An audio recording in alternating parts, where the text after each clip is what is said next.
di sini saya akan menjelaskan sedikit tentang bab 1, bab 2, dan bab 3.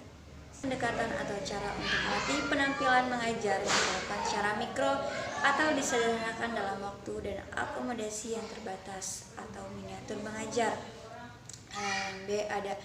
B. Tujuan dan manfaat pembelajaran mikro.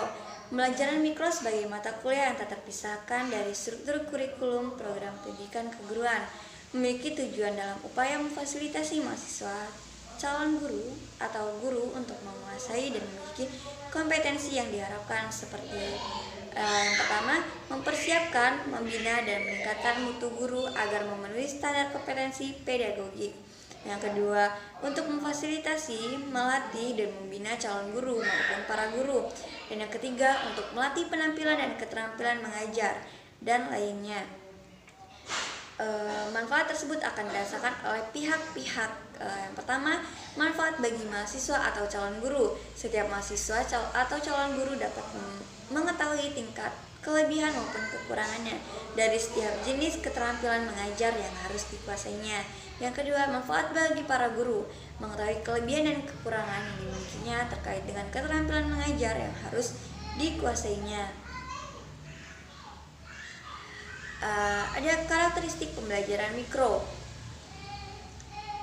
Pembelajaran mikro berbeda dari segi ukuran dibandingkan dengan pembelajaran biasa. Ukuran pembelajaran mikro nampak lebih kecil, yaitu untuk mengilustrasikan bahwa dalam pembelajaran mikro bentuk pembelajarannya lebih disederhanakan. Ada yang D, prinsip pembelajaran mikro.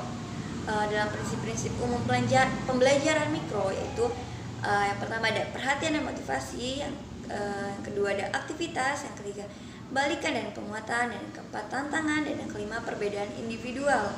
Ada pula prinsip yang menjadi aturan atau ketentuan dalam penerapan pembelajaran mikro, yaitu yang pertama fokus pada penampilan, yang kedua spesifik dan konkret, yang ketiga umpan balik, keempat keseimbangan, dan yang kelima ketuntasan, dan yang terakhir maju berkelanjutan.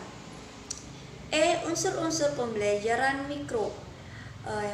Yang pertama itu micro teaching is real teaching, yang kedua micro teaching lessens the complexities of normal classroom, yang ketiga micro teaching focus on training for the accomplishment of specific tasks, dan lainnya. Bab kedua tentang metodologi pembelajaran. Pertama ada pembelajaran dalam kurikulum 2013.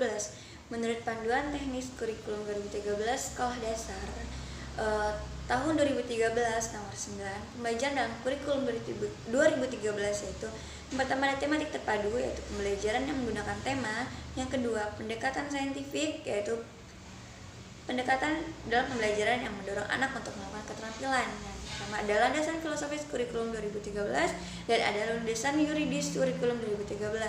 Yang ketiga ada dasar pemikiran. B. Penerapan pembelajaran tematik. Yang pertama ada pengaturan jadwal pembelajaran tematik, ada waktu belajar ditentukan oleh satuan pendidikan, dan ada tema sebagai pemersatu pembelajaran tulis subtema di hari efektif belajar. Yang kedua pemanfaatan teknologi informasi dan komunikasi atau TIK dalam pembelajaran. Tersebut ada yang pertama membuat atau menyajikan media pembelajaran, dan yang kedua menyampaikan materi ajar. Ketiga untuk persiapan dan pelaksanaan kegiatan pembelajaran. Di dalamnya ada memahami hakikat pembelajaran mikro dan melakukan observasi ke sekolah, mempelajari jenis-jenis keterampilan dasar mengajar, membuat perencanaan pembelajaran, terus membentuk kelompok dan membentuk kelompok. Dalam 5 jenis kegiatan tersebut harus dilakukan oleh setiap peserta sebagai langkah awal proses pembelajaran mikro. Setelah itu baru lakukan praktek sesuai dengan ketentuan yang ditetapkan. Yang pertama itu ada kegiatan pendahuluan, kedua inti dan penutup. Yang terakhir penilaian proses dan hasil pembelajaran. Menurut standar proses, guru harus menilai proses pembelajaran menggunakan pendekatan penilaian otentik yang menilai kesiapan siswa, proses dan hasil belajar secara utuh. Keterampilan dasar mengajar. Keterampilan dasar mengajar atau teaching skills pada dasarnya merupakan bentuk perilaku atau keterampilan yang bersifat khusus bersifat khusus dan mendasar yang harus dimiliki guru sebagai modal dasar untuk melaksanakan tugas-tugas pembelajaran secara profesional. Ada beberapa keterampilan yang perlu diketahui oleh calon guru atau pendidik, yaitu yang pertama, keterampilan membuka pelajaran. Membuka pelajaran merupakan kegiatan yang dilakukan untuk memulai pembelajaran. Pembukaan yang baik mampu mengantarkan atau mengkondisikan kegiatan tahap berikutnya dengan lebih lancar dan berkualitas. Dari yang saya jelaskan tersebut, dua hal penting yang perlu dicermati. Sasaran dari kegiatan membuka pelajaran yaitu yang pertama, menciptakan suasana siap mental, yaitu kondisi psikolog siswa agar sejak awal pembelajaran sudah terbangun kondisi psikolog yang siap untuk belajar. Yang kedua, menimbulkan perhatian siswa, proses untuk mencurahkan segala perhatian dan pikiran siswa pada pembelajaran yang akan dilakukan. Selanjutnya, sesuai dengan pengertian dan tujuan keterampilan membuka pembelajaran, yaitu sebagai pra pembelajaran yang bertujuan untuk menciptakan kondisi siap mental, mengusahakan perhatian dan membangkitkan motivasi belajar siswa.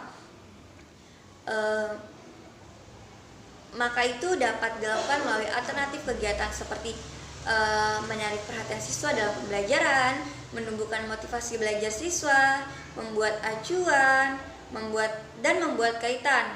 B. Keterampilan mengelola kelas. Keterampilan mengelola kelas merupakan keterampilan guru dalam menciptakan dan memelihara kondisi belajar yang optimal, serta keterampilan mengembalikan kondisi belajar yang optimal bila terdapat gangguan dalam proses belajar yang bersifat gangguan kecil dan sementara maupun gangguan yang berkelanjutan. Jainal Asri tahun 2011 nomor 172, mengajar adalah proses mengelola lingkungan pembelajaran agar berinteraksi dengan siswa mencapai tujuan pembelajaran yang diharapkan. Dari yang saya jelaskan tersebut tentang mengajar, terdapat beberapa unsur penting yang harus menjadi dasar rujukan bagi guru dalam membimbing kegiatan belajar, yaitu yang pertama, proses mengelola lingkungan, interaksi antara siswa dengan lingkungan, mencapai tujuan pembelajaran. Pada dasarnya, inti dari pengertian pengelolaan kelas bisa ditelaah dari beberapa unsur, yaitu yang pertama, keterampilan menciptakan dan memelihara kondisi belajar secara optimal, terus mengatasi gangguan baik yang bersifat sementara atau kecil maupun kemungkinan jenis gangguan yang berkelanjutan. Dan C, keterampilan menggunakan alat atau media. Lewat media pembelajaran, guru dapat menciptakan berbagai situasi kelas, menentukan metode pengajaran yang akan dipakai dalam situasi yang berlainan dan menciptakan iklim emosional yang sehat di antara peserta didik. Bahkan media pembelajaran ini dapat membantu guru membawa dunia luar ke dalam kelas. Media pembelajaran adalah sarana pembelajaran yang digunakan sebagai perantara dalam proses pembelajaran untuk mempertinggi efektivitas dan efisiensi dalam tujuan pembelajaran. Contoh media pembelajaran yang pertama itu ada visual, audio, dan audio visual. Tujuan media ini agar proses pembelajaran yang sedang berlangsung dapat berjalan dengan tepat guna dan berdaya guna, mempermudah bagi guru untuk menyampaikan informasi dan lain-lain. D. Keterampilan menjelaskan. Menjelaskan merupakan penyajian informasi lisan yang diorganisasikan secara sistematik yang bertujuan untuk menunjukkan hubungan sebab akibat atau antara yang diketahui dengan yang belum diketahui. Keterampilan menjelaskan sangat diperlukan oleh guru untuk meningkatkan efektivitas pembicaraan, sehingga bermakna bagi peserta didik dapat menggali sendiri pengetahuan dari buku atau dari sumber lain.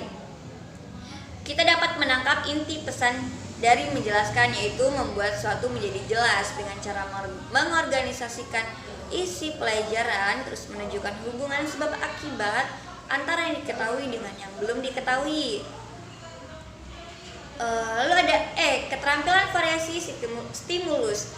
Secara sederhana dapat dirumuskan bahwa yang dimaksud dengan variasi stimulus adalah upaya guru untuk memberikan stimulus pembelajaran secara beragam, sehingga memungkinkan siswa dapat merespon melalui alat indera cara yang berbeda untuk mendapatkan pengalaman belajar secara lebih luas dan mendalam. Tujuan kegiatan variasi itu untuk terciptanya proses pelajaran yang menarik dan menyenangkan bagi siswa, menghilangkan kejenuhan dan kebosanan, meningkatkan motivasi siswa, mengembangkan sifat keingintahuan siswa, terus menyesuaikan model pembelajaran, meningkatkan kadar aktivitas variasi stimulus dalam pembelajaran dapat dibagi menjadi 3, yaitu kegiatan tatap muka, penggunaan media, dan pola komunikasi pembelajaran. Ada lalu F, keterampilan bertanya secara sederhana. Keterampilan bertanya dapat dirumuskan sebagai kecakapan atau kemampuan seseorang dalam mengajukan pertanyaan untuk meminta keterangan atau penjelasan dari orang lain atau pihak yang menjadi lawan bicara. G, keterampilan memberi penguatan. Penguatan pada dasarnya adalah suatu respon yang diberikan terhadap perilaku atau perbuatan baik yang dapat memacu terulangnya tersebut. Dalam pengertian lain, bahwa keterampilan dasar penguatan adalah segala respon yang merupakan bagian dari modifikasi tingkah laku guru terhadap tingkah laku siswa yang bertujuan untuk memberikan informasi atau umpan balik atas perbuatan atau respon siswa. Oleh karena itu, guru harus melatih untuk mengembangkan berbagai jenis penguatan dan membiasakan diri untuk menerapkannya dalam pembelajaran. H, keterampilan membimbing diskusi kelompok. Ada 6 keterampilan membimbing diskusi kelompok.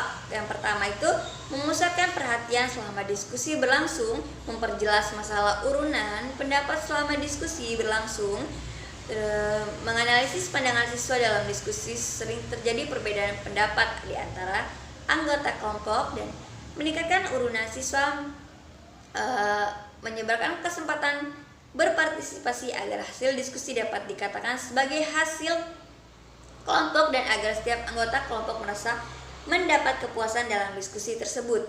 Lalu menutup diskusi keterampilan yaitu dengan menutup diskusi. I, keterampilan mengajar kelompok kecil dan perorangan. Karakteristik mengajar kelompok kecil dan perseorangan secara spesifik dan karakteristik model pembelajaran yang dilakukan pada kelompok kecil dan perorangan yaitu hubungan yang akrab antara guru dan siswa. Guru membimbing kepada siswa dengan potensinya dan lain-lain. Tujuan dari kegiatan kelompok kecil dan perorangan yaitu agar dapat mendiagnosa kesulitan belajar peserta didik secara akurat. Maka guru harus mencermati atau meneliti permasalahan-permasalahan yang dihadapi oleh peserta didik. Komponen keterampilan mengajar kelompok kecil dan perorangan yaitu yang pertama mengidentifikasi tema pembelajaran, terus pengorganisasian, yang ketiga memberikan kulminasi, keempat mengenal secara personal, kelima mendorong peserta didik untuk menyelesaikan tugasnya. J, keterampilan menutup pembelajaran yaitu kegiatan mengakhiri pembelajaran dari satu mata pelajaran kemudian diganti oleh mata pelajaran berikutnya, atau mengakhiri pembelajaran karena telah selesai pembelajaran dalam satu hari. Itu saja yang dapat saya jelaskan. Kurang lebihnya saya mohon maaf. Pada Allah saya mohon ampun. Saya akhiri. Wassalamualaikum warahmatullahi wabarakatuh.